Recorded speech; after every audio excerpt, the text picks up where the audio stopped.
Welcome to this candid conversation exclusively on I dream. Cinema పరిశ్రమలో కొత్త వాళ్ళకి అంటే వచ్చి నిలదొక్కుకోవడం చాలా కష్టం అని చెప్పి అనేక మంది కథలు విన్నాం. చాలా సక్సెస్ స్టోరీస్ కూడా వింటూ ఉంటాం. అప్పుడప్పుడు సక్సెస్కి చేరుకునే క్రమంలో చాలా ఇబ్బందులు పడ్డ వాళ్ళ స్టోరీస్ కూడా వింటూ ఉంటాం. Today I have with me an aspiring actor. చాలా బహుశా గత 10-15 సంవత్సరాల్లో కొన్ని సినిమాలు చేశారు. అంటే తమిళ భాషలో, తెలుగు భాషలో అండ్ హిందీలో కూడా. ఫ్రాంక్లీ తను ఎస్టాబ్లిష్డ్ యాక్ట్రెస్ అంటే పర్హాప్స్ నాట్ యెట్, కానీ చేసిన రోల్స్ అన్నీ చాలా గుర్తుండిపోయేలా మీనింగ్ఫుల్గా చేశారు. ఈ ప్రాసెస్లో she discovered a lot of things about her life. And ఈ ప్రాసెస్లో జరిగిన అప్స్ అండ్ డౌన్స్ గురించి I have with me Kalpika Ganesh, actor and ఇంకేం చెప్పాలి, model, and perhaps now I would say seeker who is also looking for answers చాలా విషయాలకి. కల్పిక, చాలా క్రిప్టిక్గా చెప్పాను మీ ఇంట్రొడక్షన్. లేదు, చాలా బాగా చెప్పారు. You were on the point. So actually ఇండస్ట్రీలోకి రావడం అనేది it's a big decision. Because ఎంత గుడ్ లుక్స్ ఉంటే మాత్రం సరిపోదు, అందరికీ తెలుసు. సో మీకు ఎలా వచ్చింది? How did this whole opportunity to come to the industry happen? For me it was a destiny call is what I can say, because I have a lot of stage fear, but I always used to be into dancing from my college days, school days anta. So fortunately నాకు spectacles ఉండేది. So spectacles తీసేస్తే ఎవరు కనిపించేవారు కాదు. So ప్రశాంతంగా వెళ్ళి dance చేసేదాన్ని, perform చేసేదాన్ని.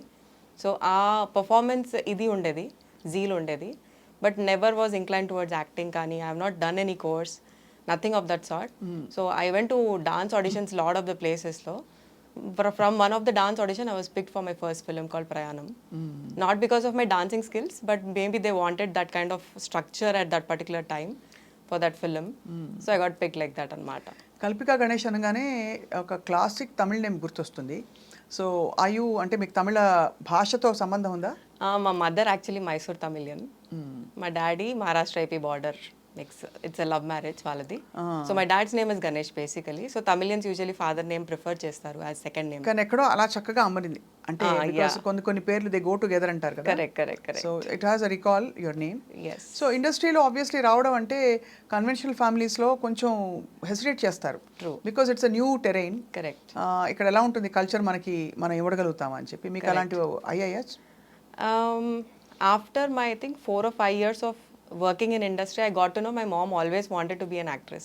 ఓహో. She never told that. నాకు ముందే చెప్పలేదు తను బట్ నాకు ఒక హైట్ బాగుండేది కాబట్టి she always wanted me to become a model too. అది కూడా నాకు తెలీదు. But as how I got my first offer for Prayanam, she was the one who was very excited and తను ఇచ్చిన push support was next level. దానివల్ల I could pursue. Otherwise I was like rest of them doing my graduation and got into a software. I was doing a software job. ఓ software job చేస్తూ మొత్తం చదువు అంతా పూర్తయింది. Yes, graduation. ఆ తర్వాత వచ్చింది ప్రయాణం. Yes. ప్రయాణం అని. Yes. ఎలా ఉంది మీ ఇండస్ట్రీలో? Me how was your journey? అంటే వెరీ ఆనెస్ట్లీ చెప్పాలంటే it was a roller coaster definitely. I obviously అంటే కొత్త industry and this industry doesn't have a rule book లాగా. It doesn't have a curriculum. It doesn't have a step-by-step procedure. So to understand, you have to travel with it. Okay, experience అనేది మనకి as the age grows, how we evolve, దాని తగ్గట్టు I think even I grew in the industry. I was a very introvert person అండి. అసలు మాట్లాడాలంటే ఒక భయం, camera face చేయాలంటే ఇంకో భయం. But then this industry taught me how to present myself, how to behave. I have not taken any formal training in acting. Or maybe camera ముందు ఎలా బిహేవ్ చేయాలి అనేది ఐ హ్యావ్ నాట్ టేకెన్. ఇప్పటి వరకు I have not taken, but I think the industry has taught me that. So industry నేర్పించిన పాఠాలతో మీరు వచ్చారు. డెఫినెట్లీ. ఇంకేం ఎక్స్పీరియన్సెస్ అయ్యాయి మీకు? అంటే ఈ ఇండస్ట్రీలో ట్రావెల్ చేస్తూ ఒక న్యూ కమర్ కమింగ్ ఇన్, మనం రకరకాల ఇప్పుడు మలయాళం ఇండస్ట్రీది కూడా ఇష్యూ మీరు చూస్తున్నారు. కరెక్ట్. అంటే కొత్త వాళ్ళకి, ఎస్టాబ్లిష్ అవుతున్న యాక్టర్స్కి అందరికీ కూడా ఈ కాస్టింగ్ కౌచ్ అని రకరకాల ఇబ్బందులు, అంటే సటిల్ గా అవ్వచ్చు, డైరెక్ట్ గా అవ్వచ్చు.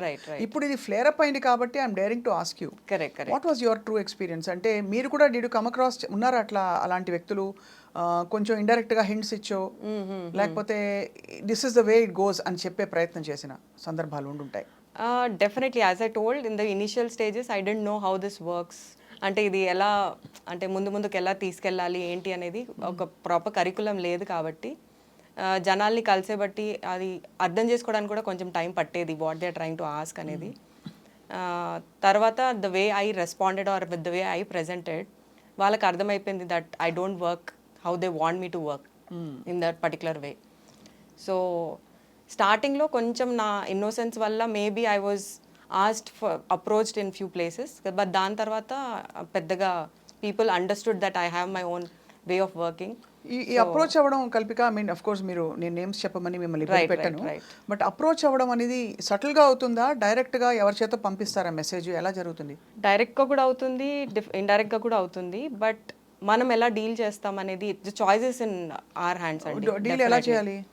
ఎలా చేయాలి అంటే నేను I was up front to the face, I don't work like this అని చెప్పడం జరిగింది. Or I will say that I will either slap you and go, or I would say that నేను మిమ్మల్ని ఎక్స్పోజ్ చేయడం కూడా జరిగే ఛాన్సెస్ ఉంటాయి మీరు ఇలా మాట్లాడితే, this is not the right way.